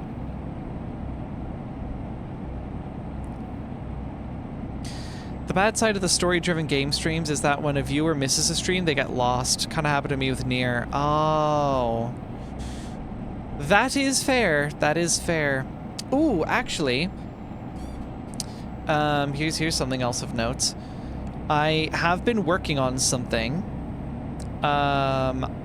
TLDR, I am slowly but surely working towards getting my VOD upload pipeline back in business. So you might have noticed during the hiatus that basically entirely stopped because VOD uploads are secondary to actually doing the streams themselves for me. But I do want to go back through the new backlog that I've generated in absence of that. A lot of the VODs are already uploaded and have been for quite some time. I think I've even got stuff all the way up to February already uploaded. The problem is they don't have thumbnails. Now, I have dialed back the detail in my thumbnails specifically because thumbnails were becoming a problem. They were becoming a huge bottleneck for getting those out. First, it was like doing like fancy edits. I completely cut that out of the process, and that made VOD uploads so much easier to manage. But now it is thumbnails, because at the end of the day, the VOD channel is just VODs. That's what you go there for. So I don't know if a fancy thumbnail is necessarily necessary. I don't think a fancy thumbnail is necessary, but I am curious what you guys think, because kind of out of habit I want to do a fancy thumbnail, or you know, even just something templates, right? Where I just get like a decent non-spoilery frame from the game, slap RDoodle on it, RMLD Live logo, and a number on it, and like the game logo, I guess. I could do that. Sorry, that is what I have been doing, but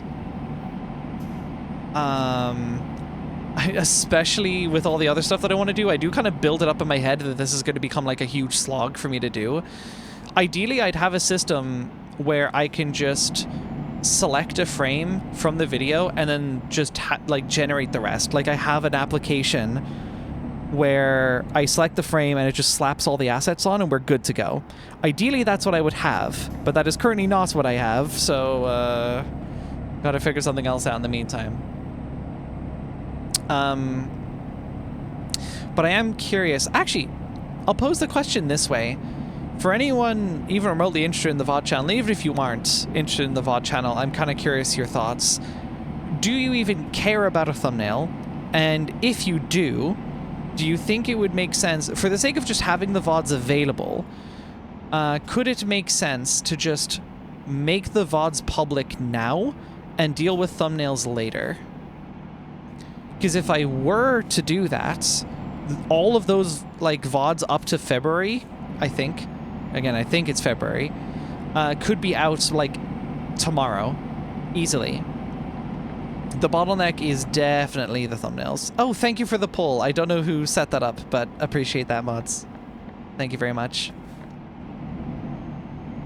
We will see how that poll checks out in a moment.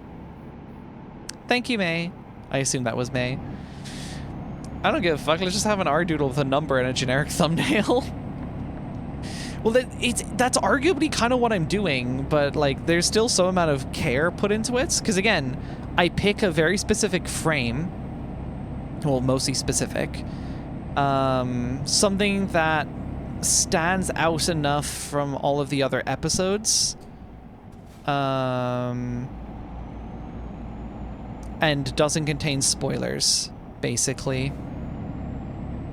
And then I just throw it into a template. Like, once I have a template set up for a game, I just reuse that template over and over again for every subsequent stream of that game.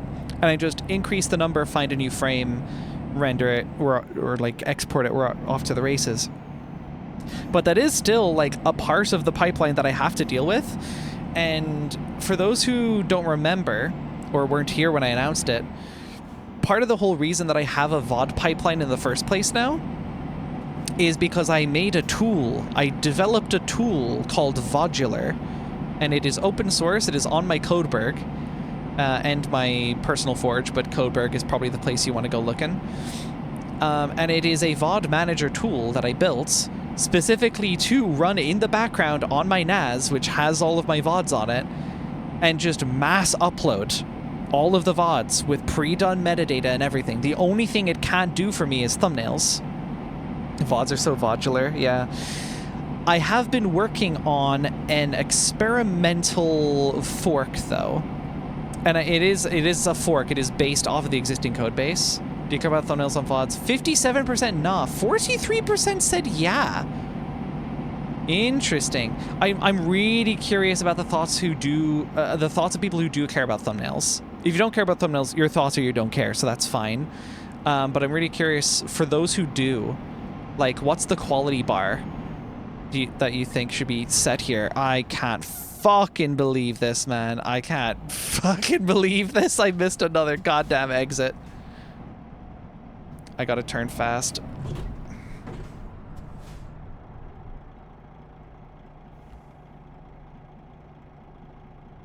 Whatever, man.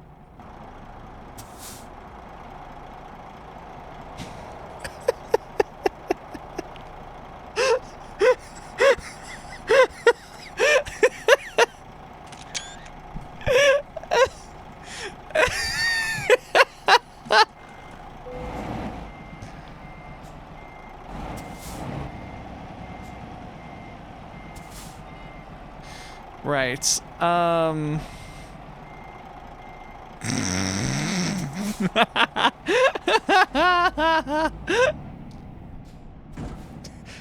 fucking running into me! You can see I'm moving! Give me a break.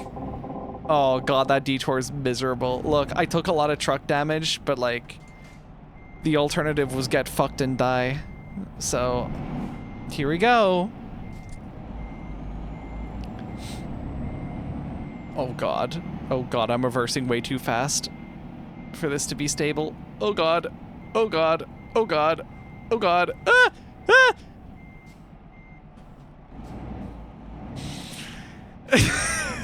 Oh yeah, I saw something like that in the PSA once.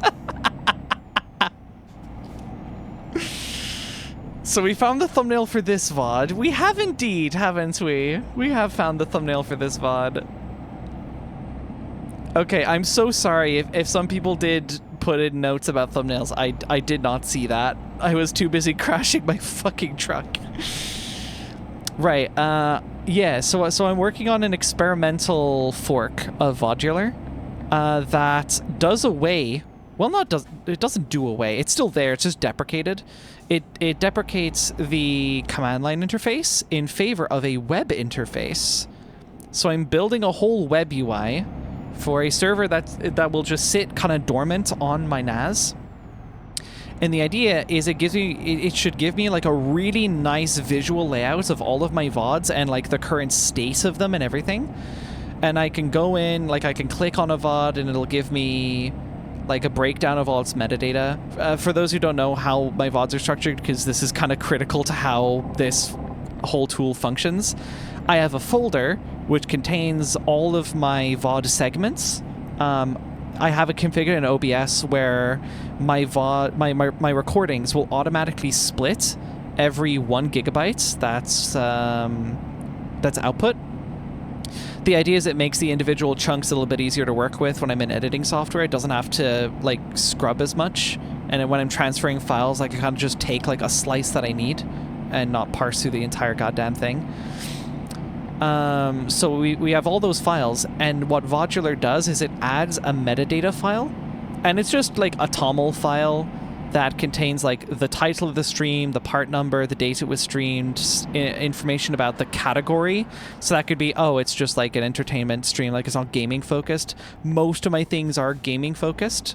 So, you know, it'll be gaming category, the name of the game will be so-and-so, Euro Truck, Nier Automata, and then I include a link for that category, like a relevant link to go check it out. So it's usually like a Steam link is what I'll put in.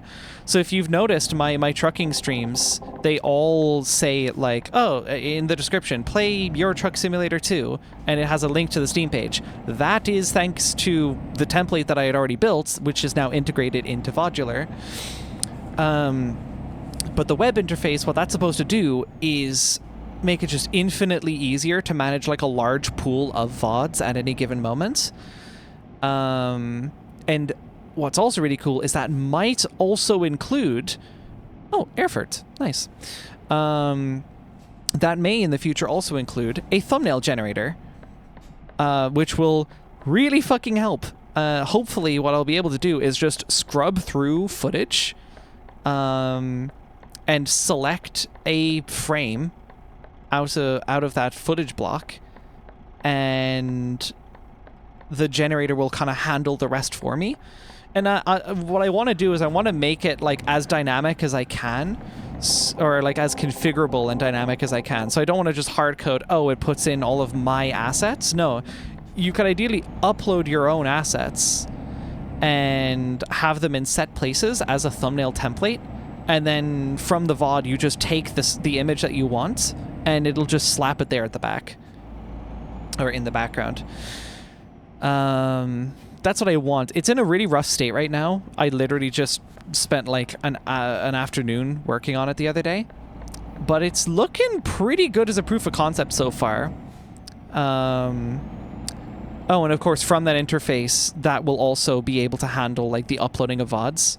I probably won't do it like en masse because bandwidth and whatnot, but I will probably set up a queue system. So you can queue up a whole bunch of VODs to be uploaded in bulk. And then, because previously what I've had to do for this is I have a bash script.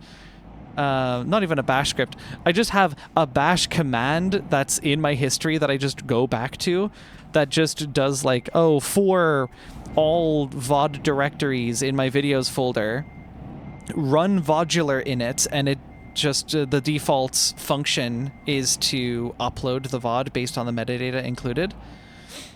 I would ideally like a proper queue system where it can, you know, I don't know where I'm going here. Yeah. Ideally, there's a queue system where I just add VODs to a queue, and then like they will eventually upload, is the whole idea. Architecturally, it's going to be a little bit complex, but man, it'll be such a nice quality of life tool for me whenever I do get it done. And hopefully that will fix all of my problems with VODs, and VODs will just never be a problem anymore.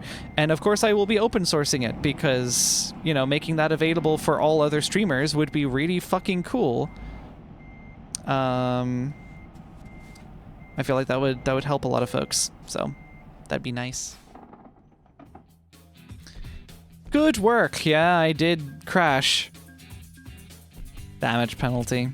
I should probably go repair this truck before I do anything else.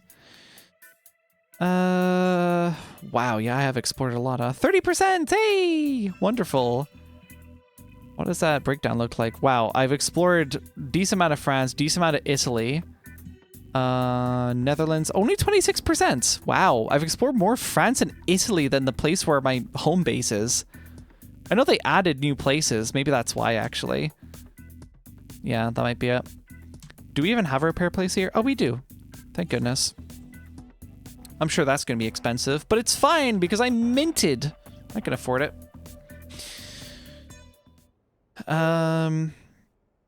Yeah, currently the feature set for this, like, web UI fork of Vodular. By the way, I am thinking of changing the name. Vodular is, like, kind of a cool name, but it's also kind of weird to say. So I'm leaning on, like, Melody VOD Manager for the future. We'll see how that goes. Currently, it's... the main kind of page of it is just, like, actually browsing through the VODs. And it works kind of like a static file indexer. If you've ever been on like those websites that literally just shows a directory with all of its files, it works a lot like that. But it can auto-detect if a directory contains a metadata file, and it will regard it as a VOD if it exists. You can go into a directory that has not been registered as a VOD yet, and you can initialize it, which creates that metadata file. You can update the file, all that good stuff. That is not that much money, I'll be real. That's 14 grand. I can afford that these days. That's okay. Not in real life, but in this game. MVM Melody VOD Manager. Yeah, pretty much. Yeah, so it's pretty nice to work with. It is pretty nice to work with at the moment, but it is not one for looks right now. So if you do happen to poke at the experimental branch, I think it's like under a web UI branch or something, it doesn't look great, but I'm focusing on function first, and then I plan to give it a lot of UI polish afterwards. Do I do another? No, I won't do another. I'll tell you what I will do. Because we're nearing the 2-hour mark, I'm actually going to head to a sleepy spot. This is kind of it, isn't it? Fuck it. We'll do a loop-de-loop on the penis, and we'll come back around. Yeah, it's looking good, and like I said, hopefully, whenever I do actually finish it. The question of, oh, you know, should I even bother with thumbnails won't even fucking matter. Because I will have a tool that just makes it stupid shrimple easy for me to do it. Another thing I would also like, kind of a wish list feature for the app is, or for the software, is, because it can handle YouTube uploads already. But the idea is with that YouTube API access, I should be able to also retroactively update VODs. So say if I update something locally, I don't want to then have to go all the way over to YouTube Studio and update the VOD there. What should happen is the VOD manager keeps track of what the video ID for the uploaded VOD is, if applicable. And if you update any metadata, it'll just automatically beam that up to YouTube. So I could, you know, upload all the VODs, and then after the fact, I add a thumbnail on in VOD Manager, and it just immediately goes. That would be very cool. That would be very, very cool. But yeah, that vote was very helpful, so thank you for that. I don't know if there were actually comments on specific details of like what you want out of the thumbnails, but knowing that the majority don't seem to mind is comforting. I would presume with that ratio then that most people would be okay with me uploading or releasing the VODs without thumbnails, just for the sake of actually having the stuff to watch if you need to catch up. And then just worrying about thumbnails later when I have more bandwidth to do so, or tooling to automate most of the process for me. Oh, another helpful thing, actually, because my current setup kind of depends on me having my MacBook nearby, because the thumbnail template is in Affinity Designer, which I mentioned before earlier in the stream, I use my Mac for, which is kind of annoying. So what would be ideal is, like, I have this in VOD Manager, that feature is built in, and then I just never have to use my Mac for VOD stuff ever again. It's platform agnostic, basically. If I'm able to just do it on the same PC that I already stream at, it would make my life a lot easier. Because what I'd be able to do is I could end stream, go into the end the stream, upload the VOD files to my NAS, set it up as a VOD in VOD Manager, make a thumbnail for it, and we're good. That's it. Oh yeah, another neat wishlist thing. Copying metadata from another VOD. That would be nice. Because, you know, for streams that succeed each other, like are in a series, say like this stream succeeds the Euro Truck Simulator series. I need to stay here, actually. It would be very nice if I could just go, hey, copy the metadata from the last stream, and then I tick up the part number, and then it's done. That's it. I need to do no more. That'd be cool.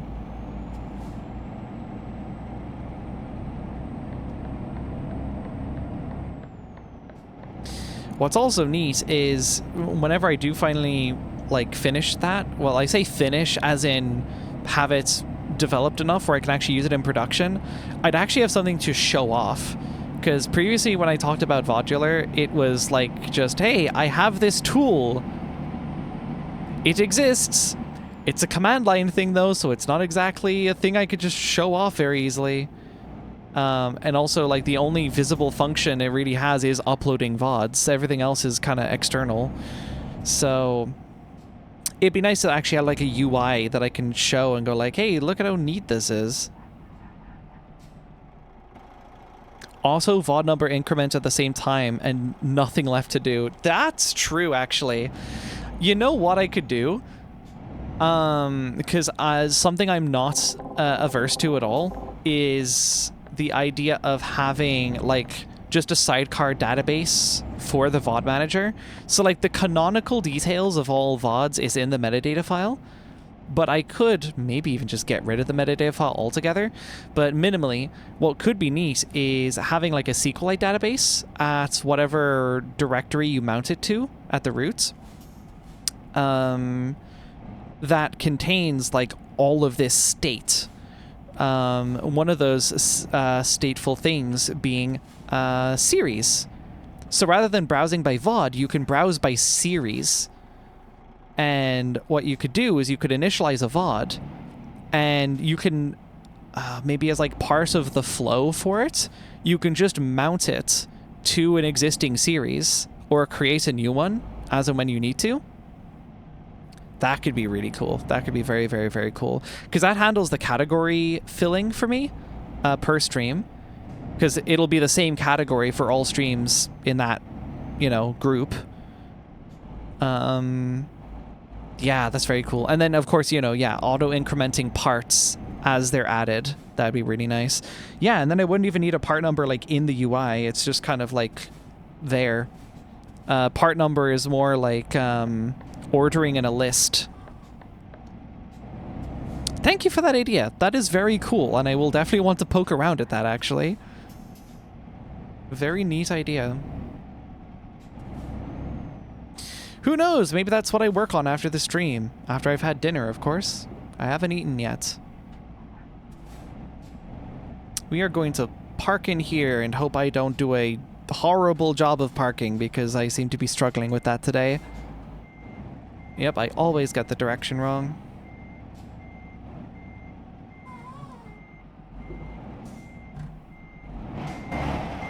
Bro, really? Aw, man.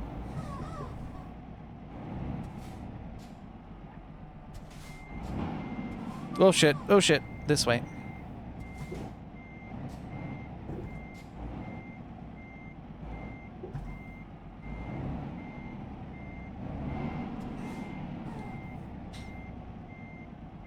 That's better. Could still be better.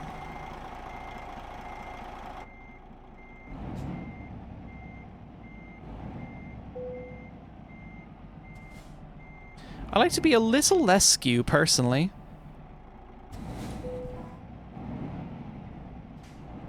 We'll go out here or something.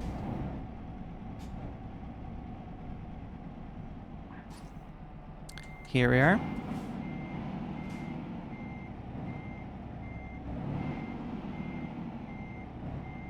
Although we might actually have a new sink and bath in our bathroom tomorrow. Housing Association is finally updating our peach suite. Delightful!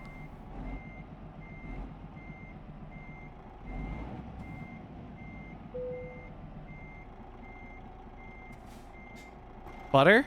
Oh, butter! No.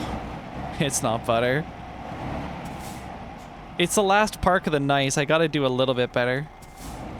Oh, I forgot I have this camera view. Okay. That works, I guess.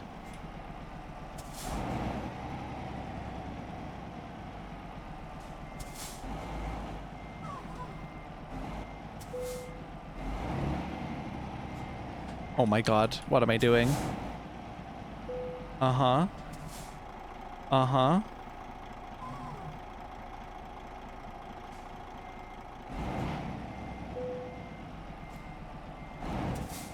Well, it's off-center, but at least it's not skew. We'll take our little wins while we have them. Right. And it's dark. Whatever. Parking brake? Parking brake. Right, and that is all. My throat is tired. I have been talking a lot today, even before the stream, so... Good times, good times. Right.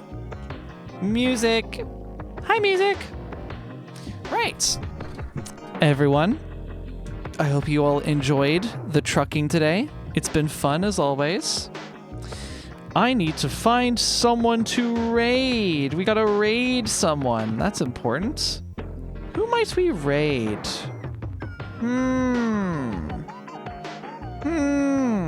Good question.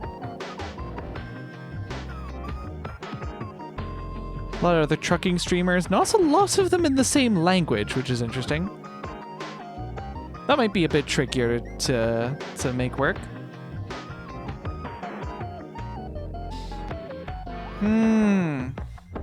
Tell you what. Small streamer currently playing Legend of Zelda Twilight Princess. That looks pretty cool. How's about that? Let's say we hop in on a little bit of Twilight Princessing. That sounds like a good time. Let's go do that. Right. I'm gonna send you all over to raid Orchid Memoria. Hope y'all enjoyed the stream tonight. Hope you have a lovely rest of your morning, afternoon, evening, wherever you hail from. I will see you all on Wednesday and Saturday with more Nier Automata. Thanks for stopping by. Have a good one. Bye-bye!